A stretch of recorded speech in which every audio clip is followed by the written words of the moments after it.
Hey everyone, it's Tripl-L coming in with a kind of different video. So a few weeks ago, a commenter, Nicholas, something else, maybe Nicholas K, I don't remember your last name, but hey Nicholas, you asked me about another YouTuber's theory, that being Quirk's theory about how Dabi and Hawks might be related. So I thought, hey, it'd be cool to do a little bit of a change of pace on the channel and talk about someone else's ideas. YouTube used to have a video response feature like way back when it first started. It'd be kind of cool to just do a little bit of a video response to the theory. In this video, we're going to go through Quirk's theory and we're going to comb it with a finely tooth comb. We're going to evaluate it and we're going to see what checks out with it. What I'm going to be analyzing here is really the internal consistency within the theory itself and not really what the theory is pushing for, because Quirk, I think, overall made a plausible theory. And that's really all that you need for theory. In terms of that, you know, Quirk did great. Anyway, Quirk, if you happen to watch this video, I don't think you will, but if you happen to, hey, hope you're having a good day, and thanks for making such a cool theory that we're going to talk about. All right, so guys, Quirk's idea, and we're going to refer to Quirk as TQ because it's a long name. Anyway, guys, this is TQ's idea as to how Dabi might know Hawks' name. So the broad strokes of the theory are that Endeavor handed Toya over to the Safety Commission, and the Safety Commission took charge of the kid, where the kid was able to meet Hawks before an unfortunate accident. Those are the broad strokes. The main thing I love about the theory is the idea of Dabi being a Safety Commission kid. I think it's really cool how TQ brought the Safety Commission into the theory. They're a weird group, and it'd be interesting to see if they actually have more to do in Hero Academia, if they are our first little bit of a darker aspect of Hero Academia society. It would be a cool little thing to explore. So in terms of rationales on why the commission might have trained Dabi, TQ gives good reasons. Those by themselves are really solid. But I really think how TQ linked Dabi to the commission was the part that was shaky. So pretty much I doubt the acquisition process of Dabi, and I'll outline that as we go through the video. I pretty much doubt the Endeavor angle in all this. And also worth pointing out, TQ assumes Dabi is Toya as a basic premise of the theory. Not gonna evaluate that. That's just something you have to accept for the rest of the theory to work out. And the only ones he couldn't find information on were Dabi and Shigaraki. In Shigaraki's case, it's not that surprising, as he's essentially been off the grid since he was a child. But in Dabi's case, what reason could there be? Is it possible that, much like Hawks, Dabi was put in a situation that also required him to give up his legal name at a young age? So for the first 1 minute 39 seconds, just giving good starter information, catching people up with what they need to know, what they need to be thinking about for the rest of the video. So at this point, you realize that the entire theory revolves around wondering why there isn't a name for Dabi. In there, I think there's something worth talking about before we go into the rest of the theory. You know, we have to ask, what is the deal with legal names? How would these names help anything? Well, the names give an identity, and that identity has a history. Quirk fixates on the lack of a name being the key, but didn't really consider the implications of the lack of the name. The best character to use to break this down is Mr. Compress. The police didn't know Mr. Compress's name, but they found his name. So what does it mean that they weren't able to narrow down Dabi and Shigaraki? It means most likely that the two aren't in the Quirk registry. Like, think about it. How would a law enforcement agent realistically go about digging up the identity of the villains? They would have to use distinguishing features, you know, like maybe fingerprints, facial marks, unique marks, or, you know, what is essentially a fingerprint in the Hero Academia world, a quirk. And to do that, they go to the Quirk registry. You have to ask, like, how else would a law enforcement agency find the identity of a fully masked man like Mr. Compress? So Shigaraki not being found makes sense because they don't have info on anyone having a disintegrate quirk. There isn't an easy start to that whole case. The reason it's important to bring this up is because this calls into question how Hawks went about gathering info. Did he cross-reference the Quirk registry? Did he miss Dabi because he didn't look up dead kids? Possible. Did he miss Dabi because info on someone with the fire quirk Dabi had was scrubbed? Which is pretty much what Quirk is implying in this theory? Possible. Is it possible that Dabi was never in the Quirk registry? Also possible. The thing to take away here is that there are possibilities that Dabi was never in the registry as opposed to having his name withheld by a government agency. So that's just a quick thing there. It's not a hit against the theory or anything. It's just another option. Remember this, guys. In chapter 31 of the manga, Endeavor stated that the only reason he was having children was to create a hero capable of surpassing All Might. That was the sole reason. From here we go into 1 minute 48 seconds, where TQ says in chapter 31, Endeavor stated the one reason he was having kids was to surpass All Might. So this part, it's a little bit misleading. It's false, or rather, it's hyperbole. The statement is only true as far as Shoto is concerned within the manga. That sentiment, though, is expressed to us later by Shoto in the chapter, but it seems Shoto may be a little incorrect, as Ray posits in chapter 187 that Endeavor cares more than he was willing to let on. And then later, chapter 188, Endeavor revising history a bit, where he has to try and justify his marriage to Ray as being a way to save them from, to save his kids from overheating. So point of this point is just TQ uses something about Shoto and only Shoto to justify a reality about Toya. That said, I don't think TQ is wrong in this point that Endeavor wanted Toya to be the chosen one. However, it's important to keep in mind that the author is currently trying to establish that Endeavor had a descent into madness and that maybe there was a little bit of light within the guy, which might throw this image of Endeavor a little bit off. We move on around the 2 minute mark. Immense power, even more so than Endeavor himself. Now, the trouble with Toya was that due to his weak body, he was unable to control the flames without hurting himself. This part is solid, but it's important to note that TQ was using the manga stream translations. Here's the Viz ones for reference.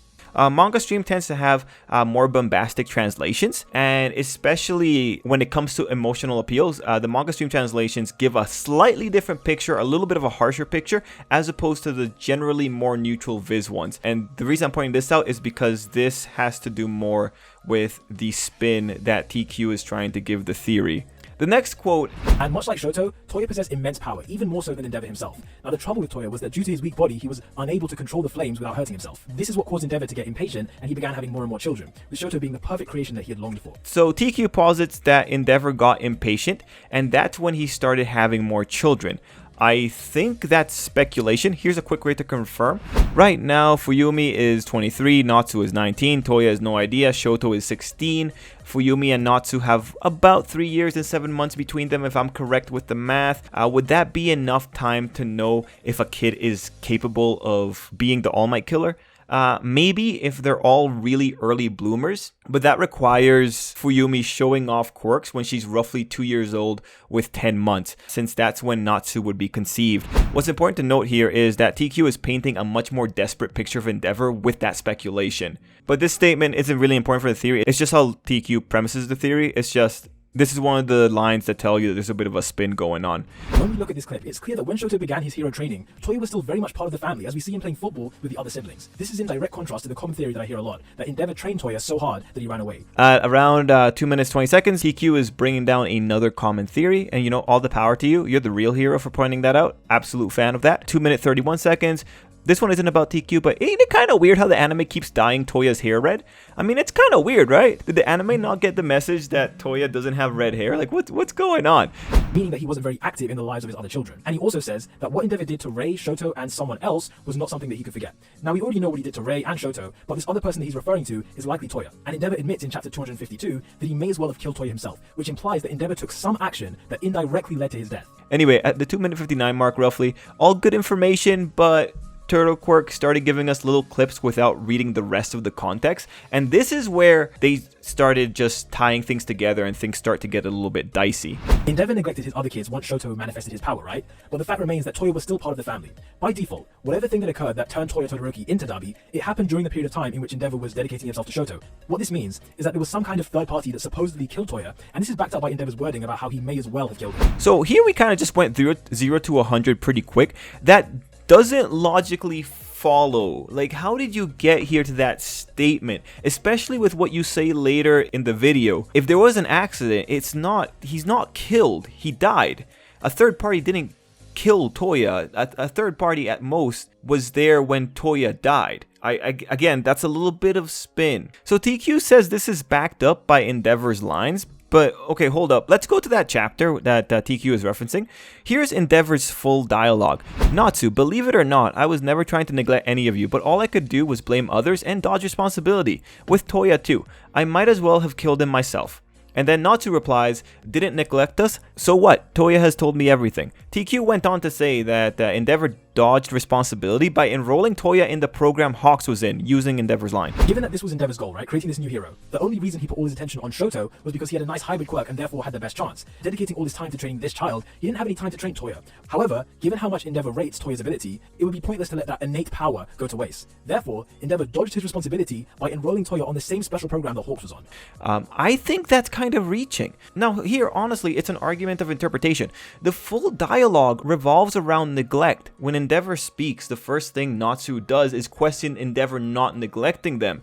Yet TQ spins it into letting someone else take care of nurturing a talent, and in doing so assigns Endeavor a new personality trait, that being that Endeavor cared enough to not let Toya's potential go to waste. Where does that logically come from? We spent time pointing out how bad Endeavor was, yet he puts Toya into an advanced program. Why would we say Endeavor would care about nurturing a boy who has as weak a constitution as Rei, especially knowing he has hang-ups about kids overheating? Putting Toya into a program to foster his abilities doesn't scream neglect.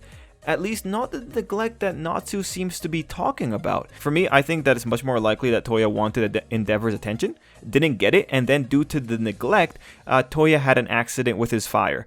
If Toya had gotten love, if Endeavor didn't neglect his kids and saw what was going on with Toya, the kid would probably still be around. That's what I think he meant by that I might as well have killed him myself. I think Endeavor is saying his inaction is the cause. I don't think he's saying me handing him off to another reputable system, another reputable authority, it's what kills Toya. Death due to negligence justifies Endeavor's guilt as much as TQ's hypothesis does. Moving into 4 minutes and 56 seconds roughly. After this bit, we get another supporting point. It's by far the worst point in the analysis. So let's look at what TQ did here. And to support this point, there is something else we should bear in mind. In chapter 266, Dabi attacks Hawks with his flames, even though Twice is caught in the fire. Hawks then instinctively saves Twice from the fire due to his extensive hero training. Dabi then says that he never worried about Twice because he knows that a hero must always be ready to save a life. Who taught him that? How did Dabi know that Hawks' training would instinctively kick in to save Twice in the situation?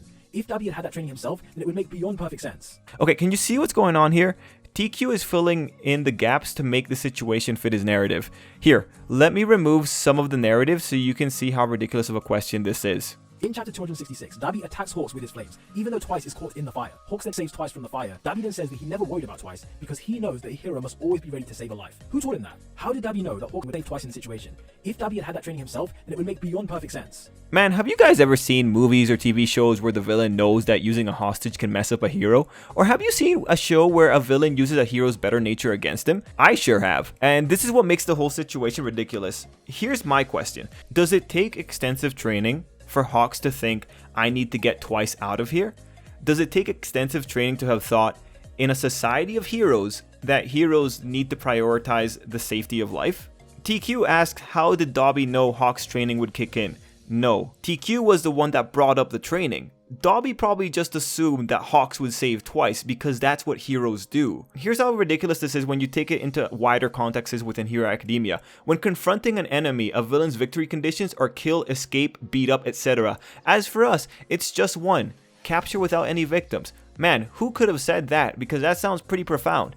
Fat Gum said that. It's a sentiment that echoes Dabi's thought that heroes have to save lives, even the life of a villain, hence why Fat Gum says capture. Fat Gum is saying that even if it's a villain, he's going to be specifically preserving life. That's the victory condition. Fat Gum isn't government trained, but he's trying to preserve as much life as he can. So I don't think it's fair to just use something that's common sense and make it seem like some kind of esoteric, profound knowledge. And the way he says this, like he knows the hero must always be ready to save a life. It's almost like someone told him that exact phrase. Yeah, Dabi could pretty much put it together from a quick Google search of what heroes do, honestly.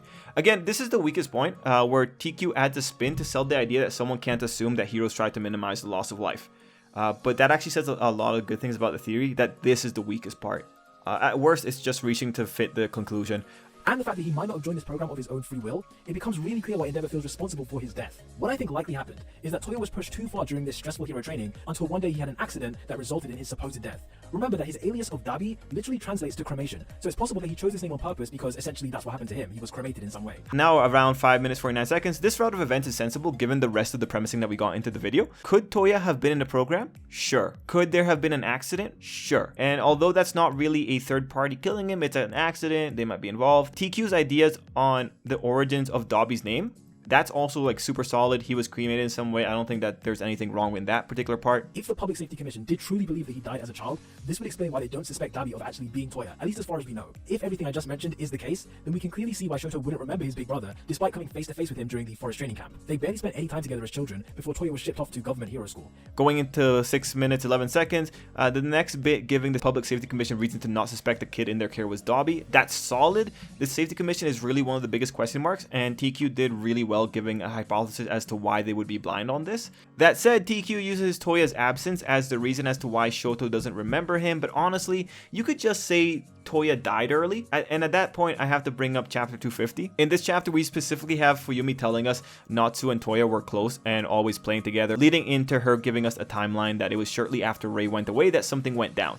And really I think the timing of when Toya is implied to have died is the thing that would say he wasn't away, because just rationally speaking, a kid losing his mom suddenly could cause him to react. So TQ goes far here to justify why Shoto wouldn't remember him, but when you keep in mind that Endeavor kept Shoto away from the rest of his kids, when you keep in mind that this happened so quickly after Rei went to the hospital, it is totally reasonable to just say Shoto just flat out doesn't remember him because they had limited interactions. You don't have to add in that extra little bit of detail, but appreciate that TQ does. Only with knowledge of Toya's death would have any reason to believe that he survived. I agree with that. No one would think that this kid came back to life. That's not exactly an intuitive guess.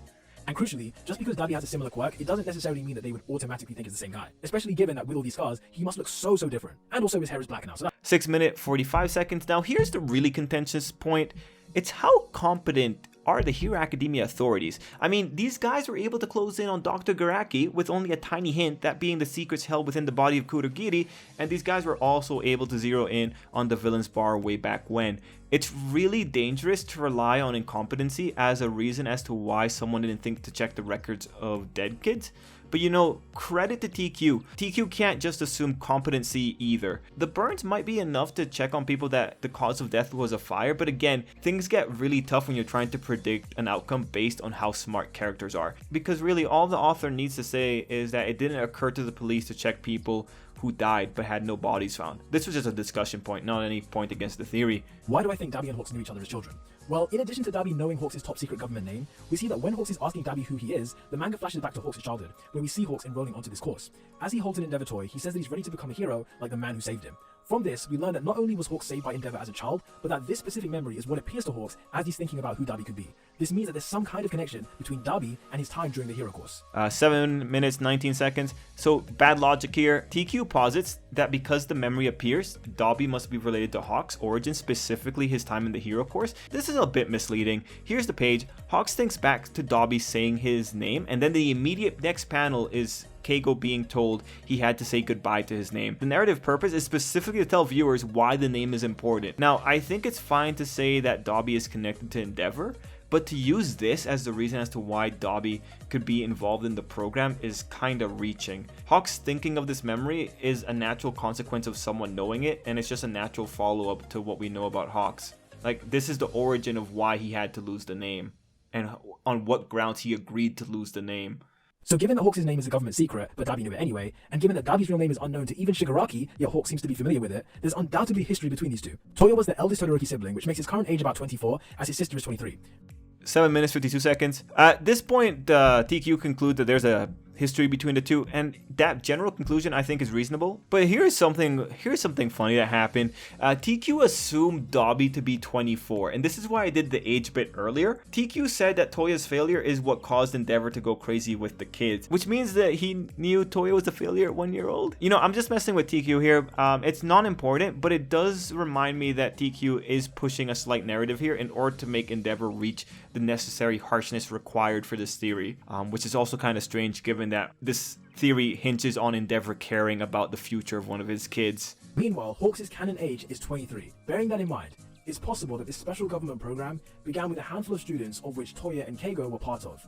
8 minutes 10 seconds. Also possible they went to school together. Also possible they lived in near neighborhoods. Also possible that Dabi scoured Garaki's files, because if anyone was going to have info on quirks, it would be the guy that worked as a pediatrician and had a health network. I mean, all it really takes is little Keigo going into an affiliated clinic one day and having his quirk recorded just in case Garaki wanted to replicate it for later. That said, it'd be really anticlimactic if that's how Dabi found out, just by doing some filing research. I'm actually rooting more for this theory than that. Remember that this training is stated to be super hard, so it's unlikely that the government would put all their faith in just one child, when it's possible that after a few years of intense training, a child could just give up and say they don't want to do it anymore. So it makes sense to have a select group of students, potentially maybe 2 to 5. Additionally, because these kids are so young, it'd be stupid to deprive these young children of social contact with people their own age, especially because top heroes are generally popular and sociable people. I agree, but governments can be legit stupid. They might have done that. It depends on how stupid the author wants to paint them as being. But yeah, agreed. Makes sense to not hedge your bet. At around 9 minutes 12 seconds, the rest of the video is TQ putting all the pieces together and tying Dabi's character in. And if you accepted everything else during the video, then you're going to be fine with the conclusions. That said,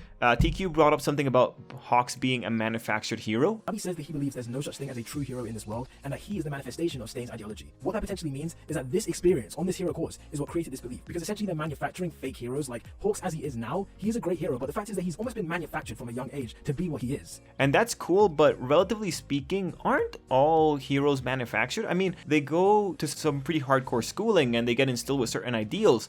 Not many of those kids are self-made heroes, but I understand the sentiment. Relatively, Hawks had a more strict regiment applied.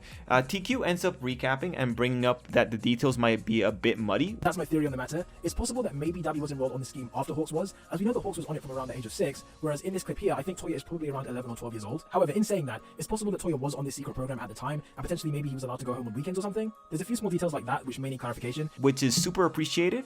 Like I said at the beginning, certain rationales are good. I just think not everything blends together well. But I do appreciate TQ pointing out that there are some weird spots here. So my overall final recap, I think it's fine to say that Dabi and Hawks might have been friends in the past. I think solid assumption. I think saying Dabi knows Hawks specifically because of the program is questionable, and using the heroes have to be prepared to save lives as one of the link, extremely questionable, especially when you consider that the people at the head of the program advocate for some pretty shady maneuvers. In terms of Toya being sent to a program in general, I don't see it given the way they talk about Natsu and Toya's relationship. But if Toya somehow ended up in the program, I think that would be cool. In terms of Endeavor handing the kid over, that just seems really uncharacteristic given early Endeavor. I mean, it hinges again on Endeavor wanting to salvage value, which I just don't see from him. So really, at the end, the question is, how does Dabi know that name? And TQ gives us a possible idea, and I think elements of it might be right, but I question the way elements fit together. I kind of want this theory to be correct, at least with Dabi being part of the government, because then that brings in the Public Safety Commission in a really interesting way. Dabi might just be a random kid inside of the program. Dabi might be Endeavor's bastard child inside the program. So I give it a 3 out of 10 on the craziness meter. This could be made to work if we get some better details. In terms of the theory's construction, I question some of the logic in some of the smaller parts, but in terms of probability, I think super solid theory, super cool. I really appreciated that Turtle Quirk made it easy to go back and reference all the panels in Hero Academia manga, so that was really cool. Overall, solid theory work. One of the better built theories I've seen on YouTube. Guys, let me know what you thought down below. Let me know if you enjoy this type of analysis. And man, if Turtle Quirk watched this, I hope we're all cool, man. Like, I hope you let me use your video. I try not to be too aggressive there with the video clips. But anyway, everyone, I hope you enjoyed this video. It was a fun one. I'll be back doing other videos, Bafuri and My Hero Academia, you know, all the regular stuff.